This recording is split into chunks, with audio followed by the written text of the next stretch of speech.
phenomena. You have seen the rainbow, you have seen the blue color of the sky, the white color of the clouds, then the red color of the sun during sunset and sunrise. So all these natural phenomena are taking place in the nature. So we will discuss one by one what is the cause behind all these natural phenomena. So first is the rainbow formation, right? So this rainbow formation is taking place because of the dispersion of the white light. So whenever the rainfall is there and the sun is also there, so the raindrop is acting as a glass prism. Suppose this is a raindrop, right? So whenever the white light enter into the glass prism,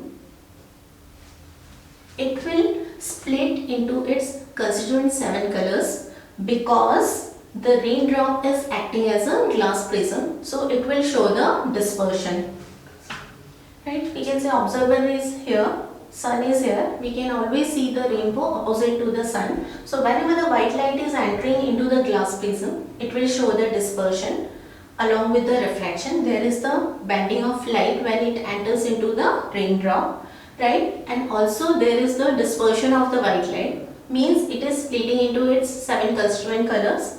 Red will show the least deviation or least refraction. Violet will bend more, it will show the highest refraction. At this side, when this dispersed rays strike over here, right, they are reflecting back. Here the total internal reflection is taking place.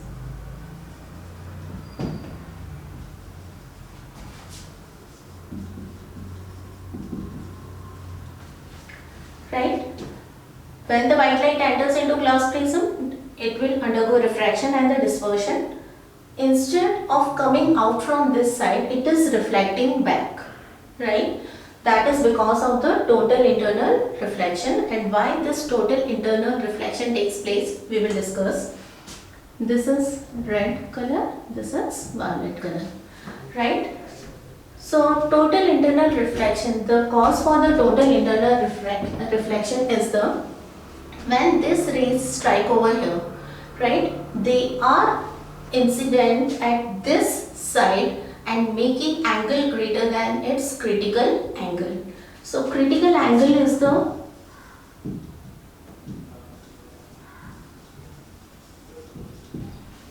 we will discuss what is critical angle. So whenever the angle of incidence is greater than the angle of critical, then the total internal reflection takes place. So here this happens. So whenever this dispersed rays strike this side, right, the critical angle, this is the angle which is formed between the two medium. Suppose this is the interface, right? Here it is the air medium and this is the water medium. So this is the interface, means this is the you can say this separates two medium. So a line separating the two mediums, that is known as the interface. So interface of two mediums, right? So generally total internal reflection takes place whenever the light is passing from denser medium. When light passes from denser medium to the rarer medium.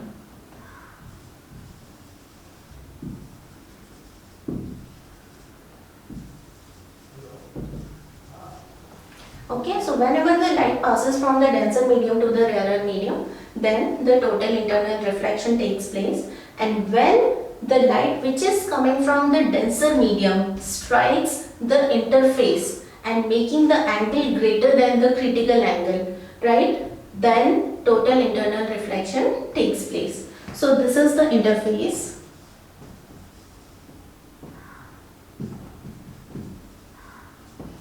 Right? It is separating two mediums, right? This is air medium, this is water medium.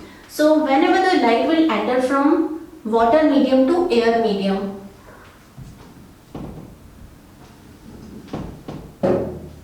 suppose here is the light source, right?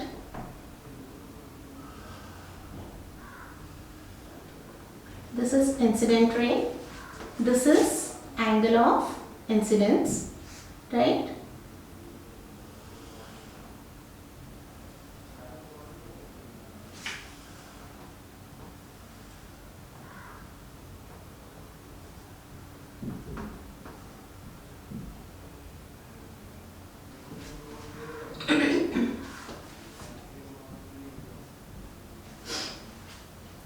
So whenever the light is moving from the denser medium to the rarer medium, this is water medium and this is air,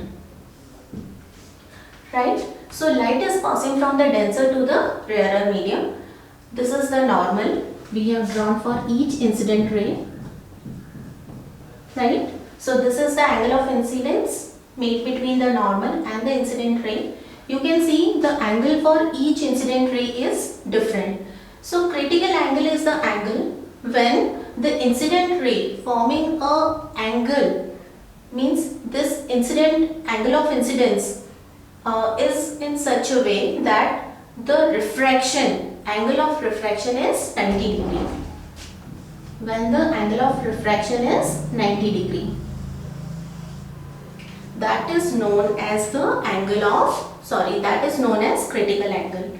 So whenever the light strikes this interface and making any angle of incidence, right, and the angle of refraction is 90 degree. If the angle of refraction means, you can say the refraction is in this way. Is it clear? At that time, this incident ray will completely reflect back, means it will show the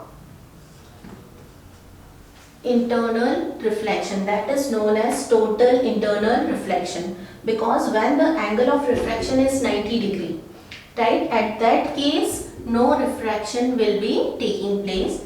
In that case the incident ray will totally reflect back. Is it clear? In these two cases, some of the light will refract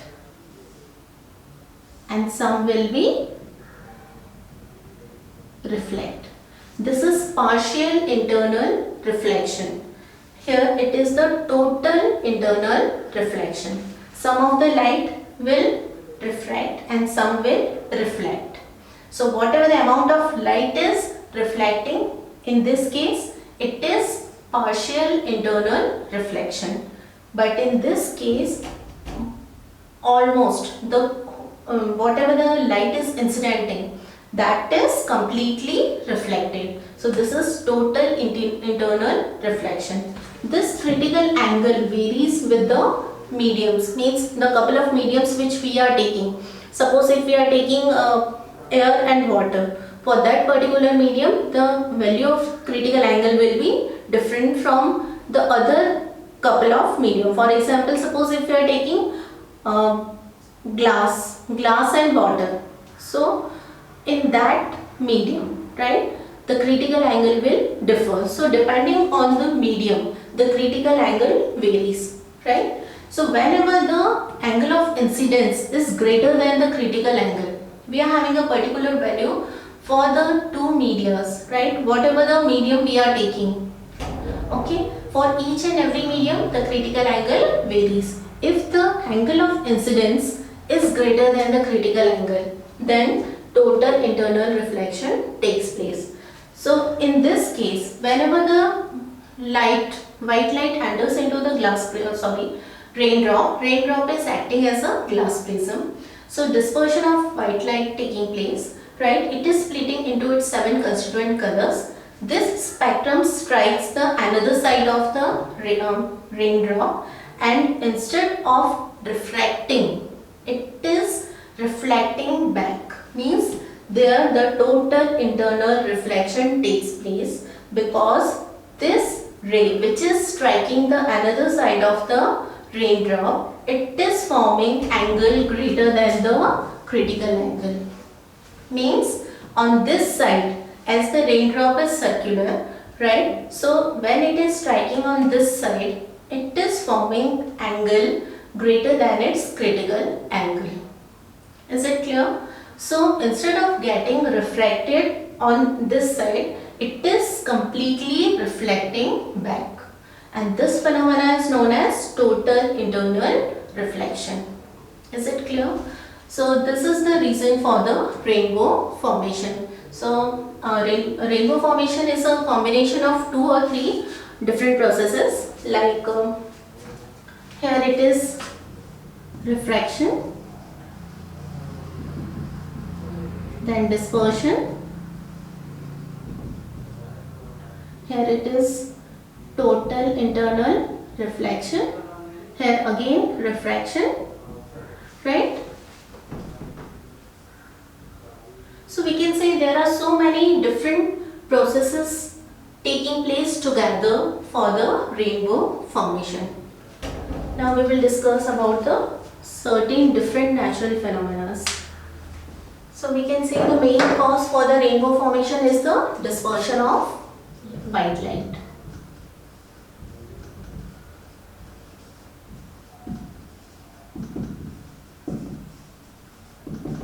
Okay. Second, we have to discuss about the twinkling of stars.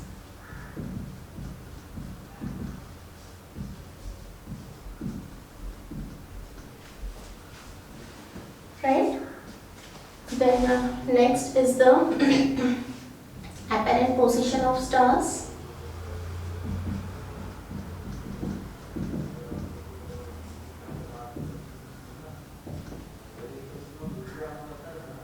Then advanced, sunrise and delayed sunset. Okay, we have to discuss all these 3 phenomena. The main cause for this is the atmospheric refraction.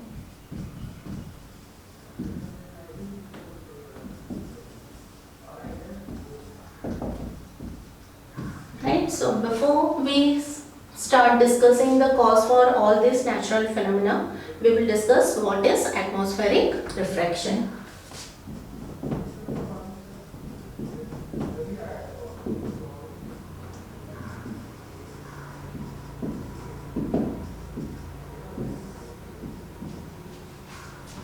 Right, so we are having a thick blanket of air surrounding the earth, right? That is the atmosphere. So suppose this is the earth, right? And we are having a thick blanket of air. This is earth and this is our atmosphere. Is it clear? We are having different layers in the atmosphere. This is our atmosphere. Our atmosphere is containing so many different layers because in our atmosphere we are having the mixture of different gases, right? So density of each and every gas is different. You can say that the heavier gases are present downwards. As we are going upwards or we are going to the high altitudes, the density decreases because at the bottom level we can say the lot of pollution is present, water droplets are present, moisture is present, heavier gases are present. So the density of the atmosphere at the bottom level, right? We are having different layers in the atmosphere. So the first layer, or you can say the bottom layer of the atmosphere, will be having the higher density. As we are moving to the high altitudes, the density of the air decreases. So whenever the light enters into our earth, passing through the atmosphere, it undergoes so many times refraction. That is, every time it is entering from the, you can say, one level, means it always entering into the different densities, right? For example, here is the sun, whenever the sunlight enters into our atmosphere, right? As I told you, when we are moving to the high altitudes, right? So the density of the air decreases. Here we can say it is low density. Here we will be having the highest density of the air.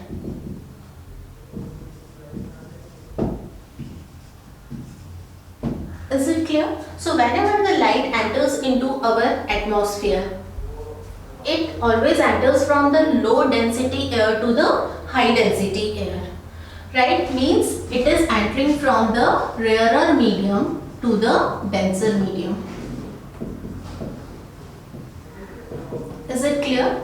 Because as it is entering from the low density air to the high density air, we are having different layers, right? Here it is low density air as compared to this layer, right? This layer will be denser as compared to this layer will be denser. Means every time the density of the air is going on increasing, and whenever the air is entering from the low density air to the high density air, every time it will show the refraction.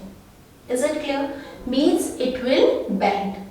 So you can say there are many layers in our atmosphere. So every time it will show the refraction.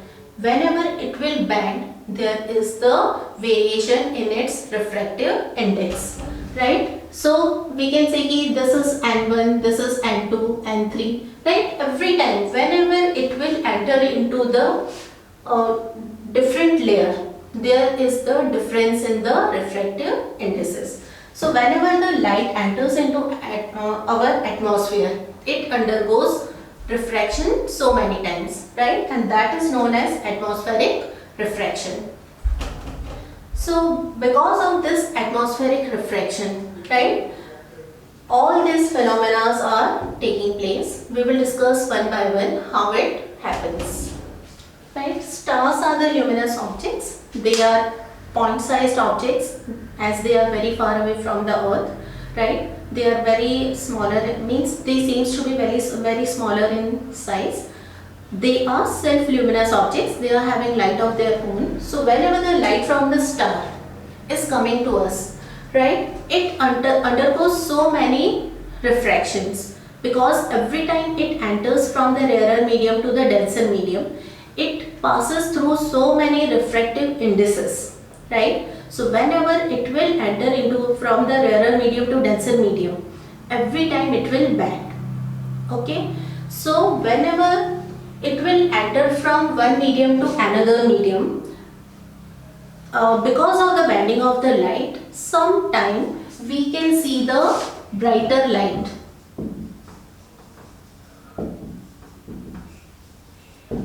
Okay, and sometime we can see the fainter light.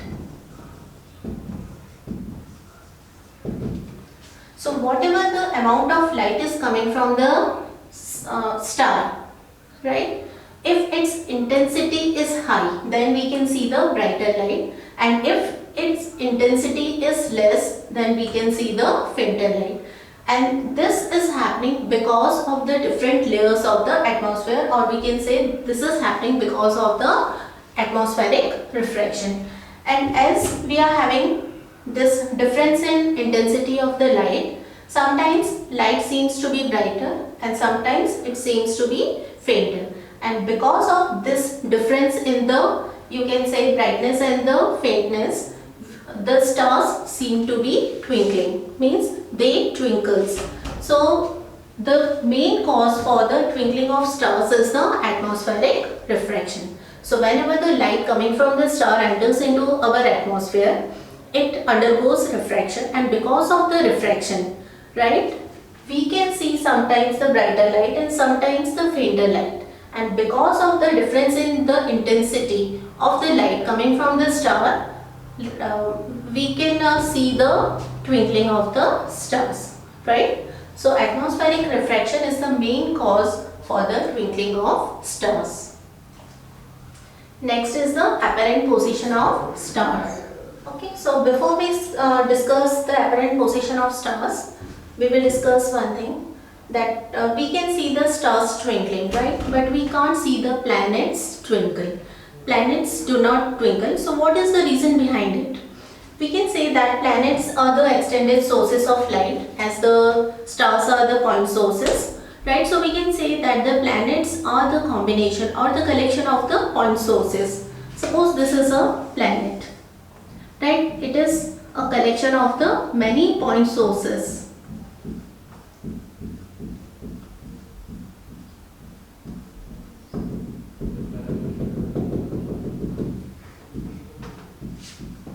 Is it clear? So it is made up of many point sources, right? So stars are the point sources and planet are the extended sources, means they are made up of many point sources. So as we have discussed that the light coming from the star undergoes refraction. Sometimes the brighter light is coming, sometimes the fainter light is coming. So suppose if we say that all these point sources, suppose 50% of the point sources are producing the brighter light. Okay, and 50% of the point sources in the planet are producing the fainter light.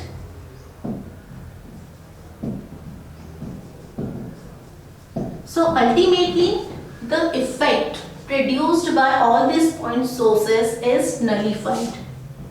Means it will become zero. The effect will become zero, means it is nullified.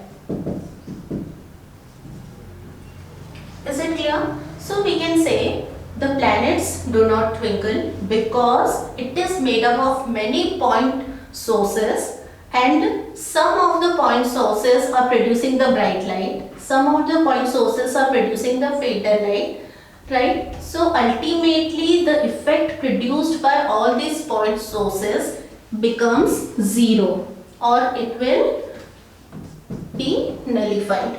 So that's why planets do not twinkle, right? So the next topic is the apparent position of stars. Okay.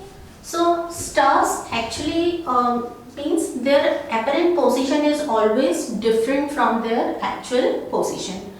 So stars are always seems to be far away from their actual position, means whenever the light coming from the star is entering into our atmosphere, it always undergoes the refraction. So suppose you can say at this point, means I am drawing the normal, every time it will undergo the refraction, right? So because of this refraction, the light which is coming from the star, okay, it means stars seems to be twinkling, and whatever the light which is coming from the star, we can say ki when every time it will undergo the refraction, means the whole amount of light is not entering into our eye, means continuously it is not entering into our eye. So we can't see the actual position of the star. So the apparent position of the star is different from the actual position. It seems to be little bit far away from its actual position. So the cause for the apparent position of the star is also the atmospheric refraction. So because of the atmospheric refraction, we can't see the actual position of the star. Suppose if we are seeing the star at the horizon, means it has to cover the long distance, the distance from the horizon to the earth, right? It is the longer distance, so light has to travel the longer distance. So as it has to cover the longer distance, it will always undergo the large number of refractions, right? So when we can see the star from the horizon, right, or at the horizon, the apparent position of the star will be very far from its actual position. So the main cause for the apparent position of the star is the atmospheric refraction. Now we will discuss about the advanced sunrise and delayed sunset. This phenomena is also happening because of the atmospheric refraction. So we will discuss how it happens. So right? So this is the earth, this is horizon. Suppose this is the sun at noon, right? So at the noon time the sun is at the middle, or you can say at that time the sun is at the top of our head, right? So whenever the sun is rising from the horizon, this is the actual position, and this is the apparent position, right? As we have discussed about the apparent position of the stars, right? So whenever the sun is rising from the horizon, this is the actual position of the sun and this is the apparent position of the sun.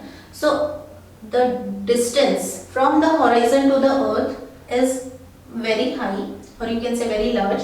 So whenever the light from the sun coming to the earth from the horizon, it undergoes so many refractions, right? So there is a difference in the apparent and the actual position of the star. So because of this reason, the sunlight, okay, means before the sun rises, it's we can see the apparent position of the star. So it seems that before the sun rises, right, we can see the sun 2 minutes earlier.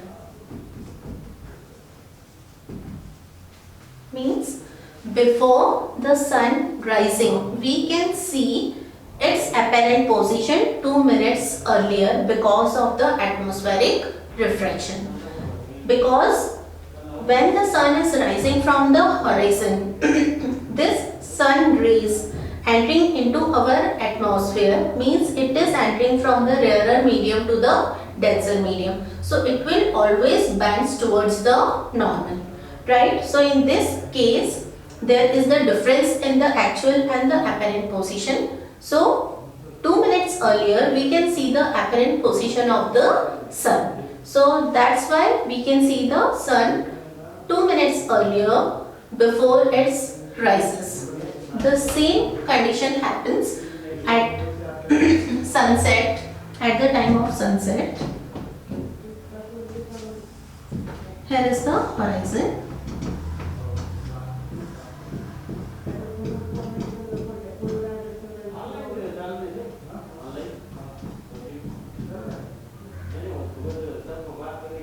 Okay, so during sunset, this is the apparent position. This is the actual position.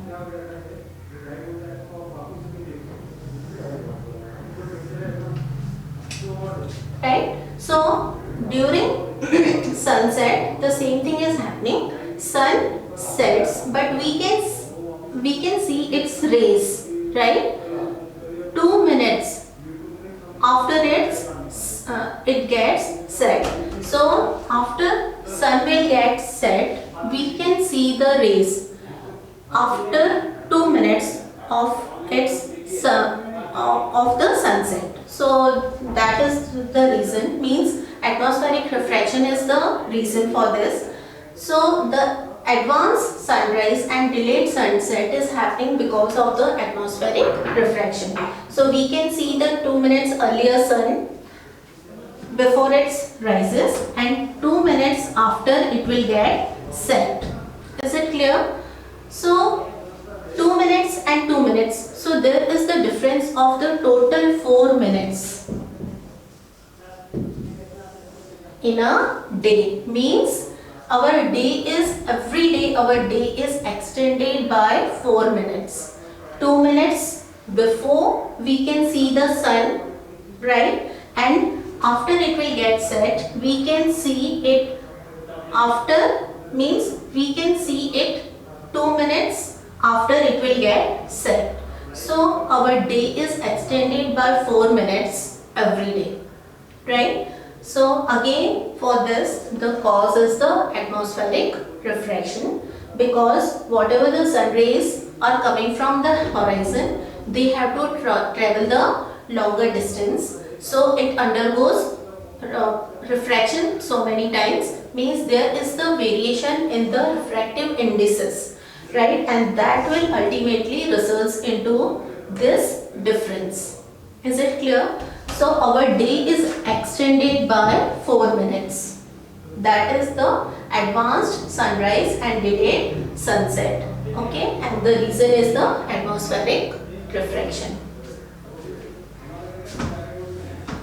Now we will discuss about certain phenomena which are happening because of the scattering of light.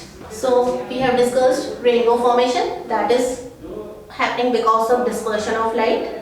We have discussed about the twinkling of stars, apparent position of stars, advanced sunrise and delayed sunset, and all these three phenomena are happening because of the atmospheric refraction. Now we will discuss about the certain phenomena like blue color of the sky. So these two natural phenomena are happening because of the scattering of light.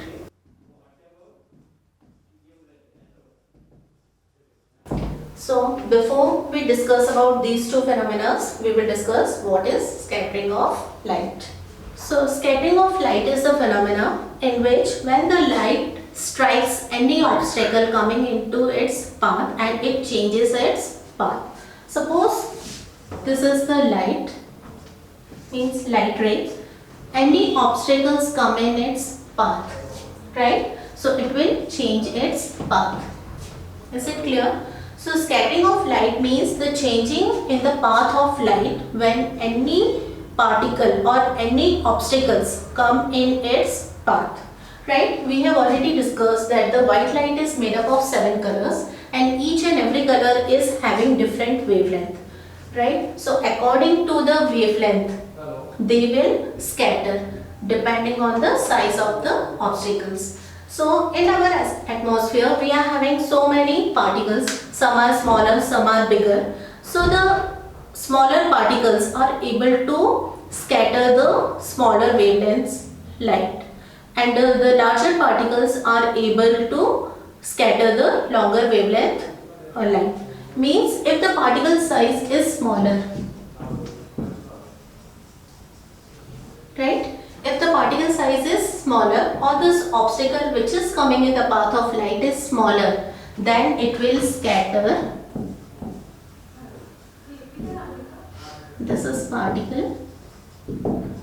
It will scatter smaller wavelength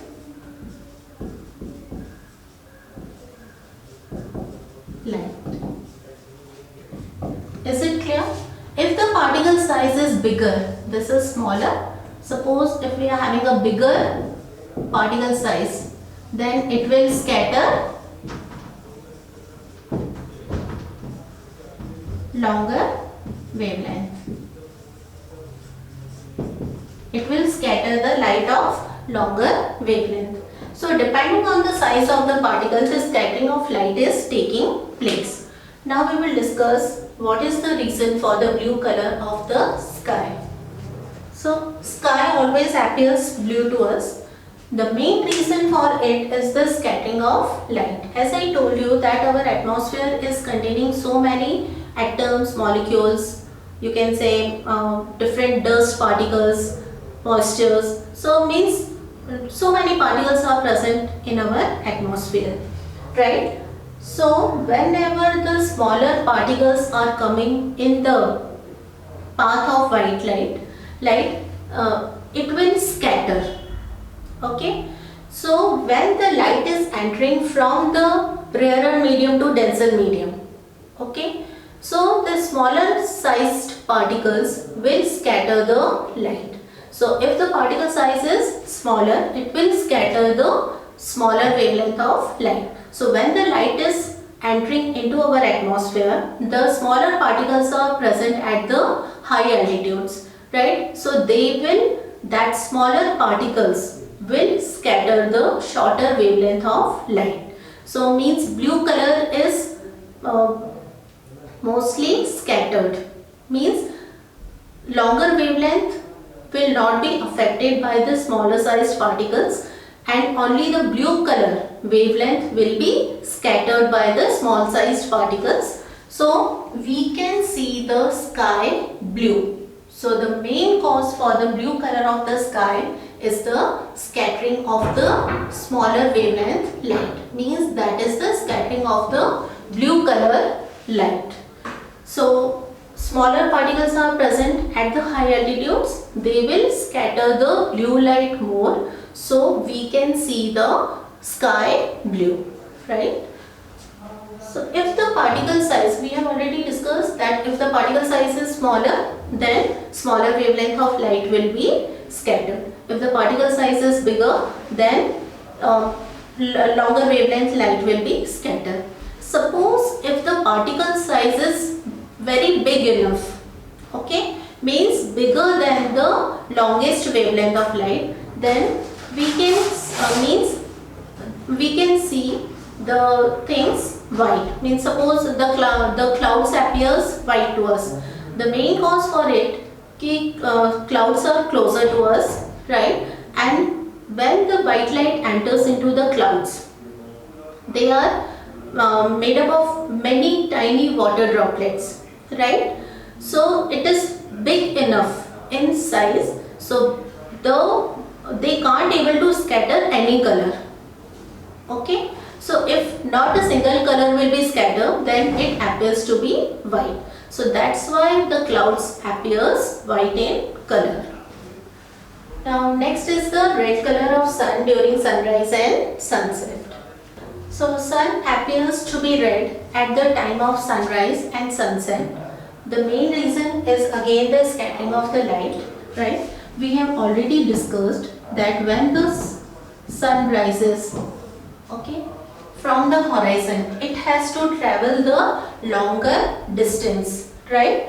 So when the sunlight coming from the sun at the time of sunrise or sunset, it has to travel the longer distances, okay? So when it will travel the longer distances, the smaller wavelength lights will be disappear and only the larger wavelength light can come to our eyes.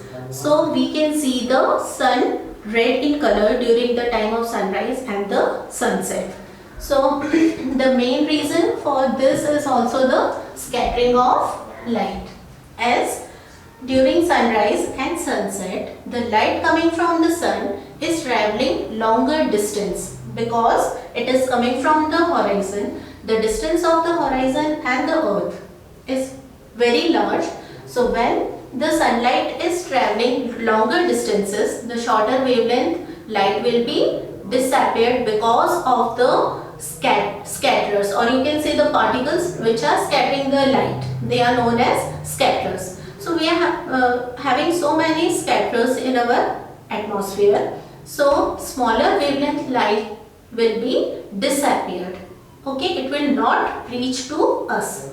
Only the longer wavelength lights can reach to us, and that's why the sun appears red during the sunrise and the sunset. Okay, so we have discussed all these natural phenomena. We will discuss about the Tyndall effect. That is also taking place because of the scattering of light. So you have seen many times. Suppose there is a dark room filled with the smoke, right? And if there a beam of light is coming from a small hole, then we can clearly see the path of light, and that is known as Tyndall effect.